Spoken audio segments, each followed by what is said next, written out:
এবার শত্রু দেশকে ভয় ধরাতে ভারত এবার আনছে আরো এক যুদ্ধ বিমান। পঞ্চম প্রজন্মের যুদ্ধ বিমান তৈরিতে আরো এক ধাপ এগোলো ভারত। এই যুদ্ধ বিমান এবার আরো বুক কাঁপাবে শত্রু দেশের। আমেরিকা, রাশিয়া এবং চীন, এই তিনটি দেশেই এই যুদ্ধ বিমান ছিল, কিন্তু এবার আমেরিকা, রাশিয়া, চীনের সাথে ভারতেও থাকবে এই যুদ্ধ বিমান। ভারতের হাতে আসছে এই যুদ্ধ বিমান, প্রথম ধাপ সম্পন্ন। বিস্তারিত সেই বিষয়ে জানবো। টেলিফোন লাইনে যুক্ত হয়ে গেছে প্রতিনিধি বিপ্লব চন্দ্র। বিপ্লব দা, ঠিক কি আপডেট রয়েছে?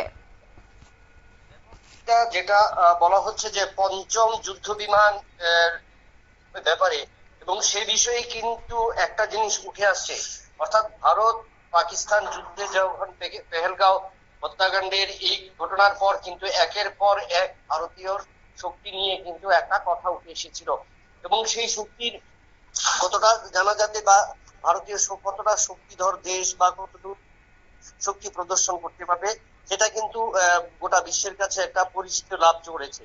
এখন পর্যন্ত মাত্র তিনটি দেশে যদি দেখা যায়, মাত্র তিনটি দেশের কাছে কিন্তু পঞ্চম প্রজন্মের এই যুদ্ধ বিমান রয়েছে, যে তিনটি দেশ হলো আমেরিকা, চীন এবং রাশিয়া। এবং এমসিএস ডিজিটাল প্রযুক্তি ব্যবহার করে এবং এর ফলে যুদ্ধ বিমানের শত্রুদের রেডার শনাক্ত করতে পারে। এবং সেই জায়গায় যদি দাঁড়িয়ে দেখি যে বর্তমানে কিন্তু প্রতিরক্ষা সরঞ্জামের তৈরিতেও আত্মনির্ভর হয়েছে ভারত, এবং অত্যাধুনিক ভাবে কিন্তু সেভাবে ভারত নিজেদের এগিয়ে যাচ্ছে, এবং দেশের তা তৈরিতে ভারত কিন্তু আরো এক ধাপ এগুলো। এবার ভারতের হাতে এসছে পঞ্চম প্রজন্মের যুদ্ধ বিমান, এবং তা দেশেই তৈরি হবে। অ্যাডভান্স মিডিয়াম কমব্যাট এয়ারফোর্সের এই তৈরি শিল্প সামগ্রী তৈরি, এবং মঙ্গলবার অর্থাৎ আজকে কিন্তু প্রতিরক্ষা মন্ত্রী রাজনাথ সিং এএমসির প্রোগ্রামে এক্সিকিউটিভ মডেল অনুমোদন করেছেন, এবং এর ফলে কিন্তু ভারত যে তৃতীয় বিশ্বের অন্যান্য দেশগুলোর সাথে যে শক্তিধর দেশ হিসেবে নিজেদের প্রমাণিত করলো, সেটা কিন্তু আবারও কিন্তু সামনে এলো।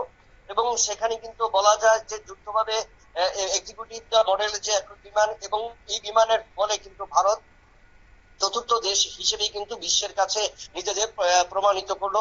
এবং এই তিনটি দেশ ছাড়া, যে দেশ বললাম যে চীন, আমেরিকা এবং রাশিয়া ছাড়া, এই এমসিএস প্রযুক্তি ব্যবহার করা এই যুদ্ধ বিমানের ফলে কিন্তু ভারতের শক্তি আগামী দিনে আরো বৃদ্ধি পেয়েছে, এবং এর ফলে আগামী দিনে ভারতের আক্রমণের ক্ষেত্রে বা ভারতের যদি সেক্ষেত্রে কোনোভাবে পাকিস্তান বা অন্য কোনো দেশ আঘাত আনার চেষ্টা করে, সেক্ষেত্রে কিন্তু মহাকাশ থেকে এবং যে নিক্ষেপ বা সেটা কিন্তু বড় একটা মাইলস্টোন অতিক্রম করতে পারবে। কারণ যুদ্ধ বিমান ভারতীয় সেনার হাতে আসার পর শত্রু দেশের সাথে লড়াইতে ভারত এক কদম কিন্তু এগিয়ে যাবে, সেটাই কিন্তু ধারণা করছে কিন্তু বিশেষজ্ঞ মহল।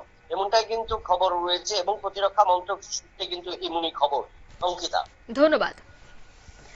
অর্থাৎ এই যুদ্ধ বিমানে আরো অনেকটাই শক্তিশালী হবে ভারত। পঞ্চম প্রজন্মের এই যুদ্ধ বিমান এবং অত্যাধুনিক এই যুদ্ধ বিমানে কিন্তু এবার ভারত তার সামরিক শক্তি আরো অনেকটাই বাড়াবে, কারণ চতুর্থ দেশ যার হাতে এই পঞ্চম প্রজন্মের যুদ্ধ বিমান আসতে চলেছে, এবং তাতেই যে শত্রু দেশের বুক কাঁপবে তার বলার অপেক্ষা রাখছে না।